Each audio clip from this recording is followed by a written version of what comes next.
இயேசு இவைகளைச் சொன்ன பின்பு தம்முடைய சீஷருடனே கூட கெதரோன் என்னும் ஆற்றுக்கு அப்புறம் போனார். அங்கே ஒரு தோட்டம் இருந்தது. அதிலே அவரும் அவருடைய சீஷரும் பிரவேசித்தார்கள். இயேசு தம்முடைய சீஷருடனே கூட அடிக்கடி அங்கே போயிருந்தபடியினால் அவரை காட்டிக் கொடுக்கிற யூதாசும் அந்த இடத்தை அறிந்திருந்தான். யூதாஸ் போர்ச்சேவகரின் கூட்டத்தையும் பிரதான ஆசாரியர் பரிசேயர் என்பவர்களால் அனுப்பப்பட்ட ஊழியக்காரரையும் கூட்டிக் கொண்டு பந்தங்களோடும் தீவட்டிகளோடும் ஆயுதங்களோடும் அவ்விடத்திற்கு வந்தான்.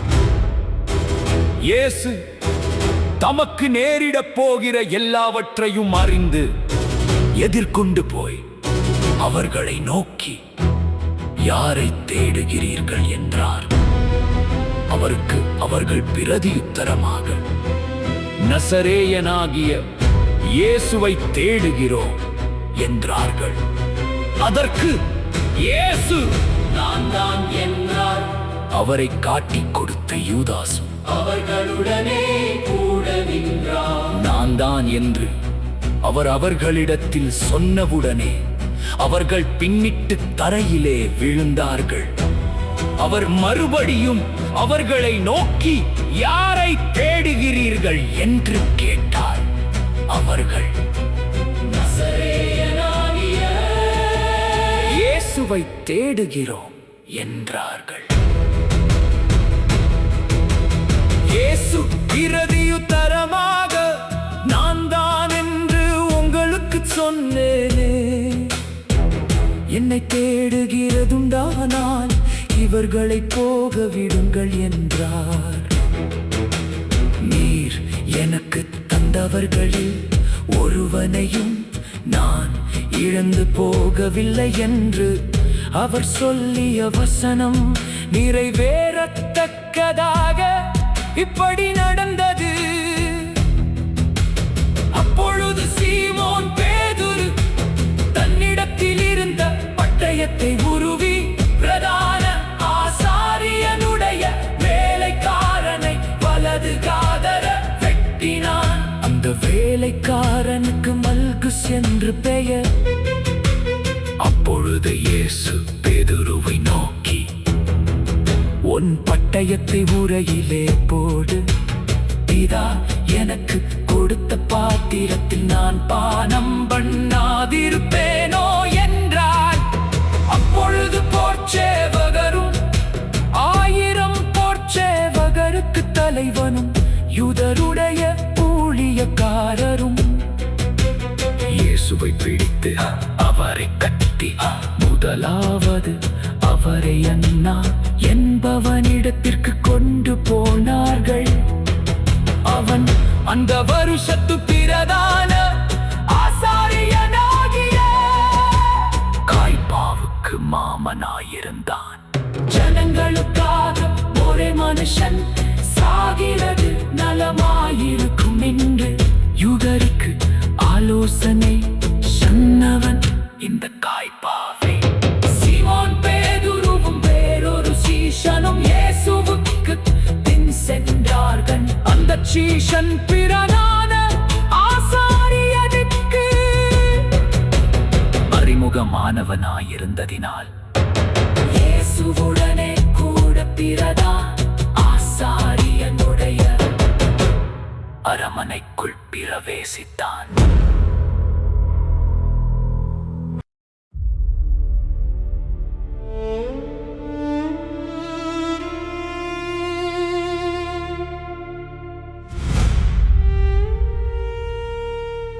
பேதுரு வாசல் அருகே வெளியே நின்றான். அப்பொழுது பிரதான ஆசாரியனுக்கு அறிமுகமானவனாயிருந்த மற்ற சீஷன் வெளியே வந்து வாசல் காக்கிறவர்களுடனே பேசி பேதுருவை உள்ளே அழைத்துக் கொண்டு போனான். அப்பொழுது வாசல் காக்கிற வேலைக்காரி பேதுருவை நோக்கி, நீயும் அந்த மனுஷனுடைய சீஷரில் ஒருவன் அல்லவா என்றாள். அவன் நான் அல்ல என்றான். குளிர்காலமானபடியினாலே ஊழியக்காரரும் சேவகரும் கரி நெருப்புண்டாக்கி நின்று குளிர் காய்ந்து கொண்டிருந்தார்கள். அவர்களுடனே கூட பேதுருவும் நின்று குளிர் காய்ந்து கொண்டிருந்தான். பிரதான ஆசாரியன் இயேசுவினிடத்தில் அவருடைய சீஷரை குறித்தும் போதகத்தை குறித்தும் விசாரித்தான். இயேசு அவனுக்கு பிரதியுத்தரமாக, நான் வெளியரங்கமாய் உலகத்துடனே பேசினேன். ஜெபாலயங்களிலேயும் யூதர்கள் எல்லாரும் கூடி வருகிற தேவாலயத்திலேயும் எப்பொழுதும் உபதேசித்தேன். அந்தரங்கத்திலே நான் ஒன்றும் பேசவில்லை. நீர் என்னிடத்தில் விசாரிக்க வேண்டியதென்ன? நான் சொன்னவைகளை கேட்டவர்களிடத்தில் விசாரியும். நான் பேசினவைகளை அவர்கள் அறிந்திருக்கிறார்களே என்றார். இப்படி அவர் சொன்ன பொழுது சமீபத்தில் நின்ற சேவகரில் ஒருவன், பிரதான ஆசாரியனுக்கு இப்படியா உத்தரவு சொல்லுகிறது என்று இயேசுவை ஒரு அறைந்தான். இயேசு அவனை நோக்கி, நான் தகாத விதமாய் பேசினதுண்டானால் தகாததை ஒப்புவி.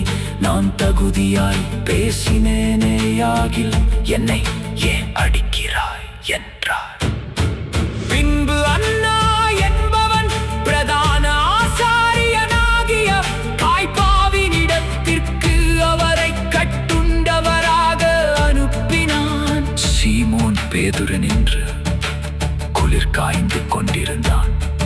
அப்பொழுது சிலர் அவனை நோக்கி, நீயும் அவனுடைய சீஷரில் ஒருவன் அல்லவா என்றார்கள். அவன் நான் அல்ல என்று மறுதலித்தான். பிரதான ஆசாரியனுடைய வேலைக்காரரில் பேதுரு காதரவிட்டினவனுக்கு இனத்தானாகிய ஒருவன் அவனை நோக்கி, நான் உன்னை அவனுடனே கூட தோட்டத்திலே காணவில்லையா என்றான்.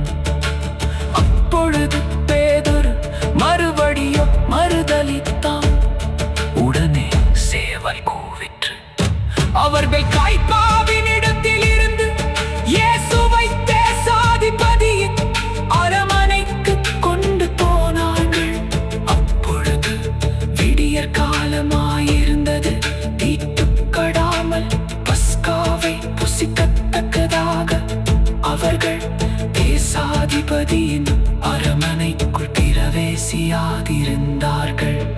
ஆதலால் பிலாத்து அவர்களிடத்தில் வெளியே வந்து, இந்த மனுஷன் மேல் என்ன குற்றஞ்சாட்டுகிறீர்கள் என்றான்.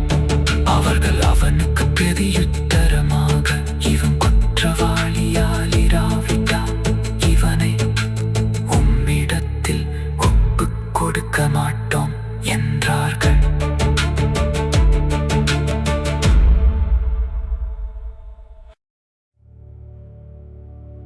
அப்பொழுது பிலாத்து அவர்களை நோக்கி,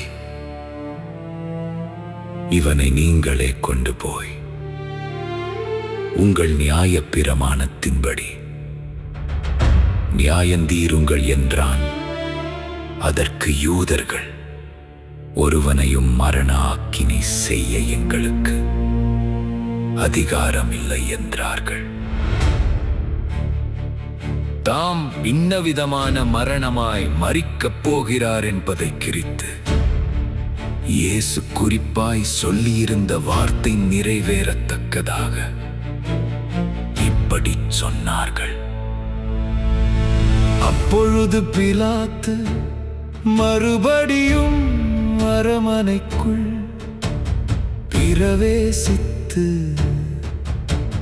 இயேசுவை அழைத்து, நீ யூதருடைய ராஜாவா என்று கேட்டார். இயேசு அவனுக்கு பிரதியுத்தரமாக, நீராய் இப்படி சொல்லுகிறீரோ, அல்லது மற்றவர்கள் என்னை குறித்து இப்படி உமக்குச் சொன்னார்களோ என்றார்.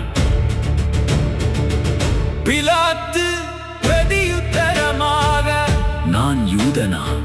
உன் ஜனங்களும் பிரதான ஆசாரியரும் உன்னை என்னிடத்தில் ஒப்புக் கொடுத்தார்கள், நீ என்ன செய்தாய் என்றான். என் ராஜ்யம் இவ்வுலகத்திற்குரியதல்ல. என் ராஜ்யம் இவ்வுலகத்திற்குரியதானால் நான் யூதரிடத்தில் ஒப்புக் கொடுக்கப்படாதபடிக்கு என் ஊழியக்காரர் போராடி இருப்பார்களே. இப்படி இருக்க என் ராஜ்யம் இவ்விடத்திற்குரியதல்ல என்றார். அப்பொழுது பிலாத்து அவரை நோக்கி, அப்படியானால் நீ ராஜாவோ என்றான்.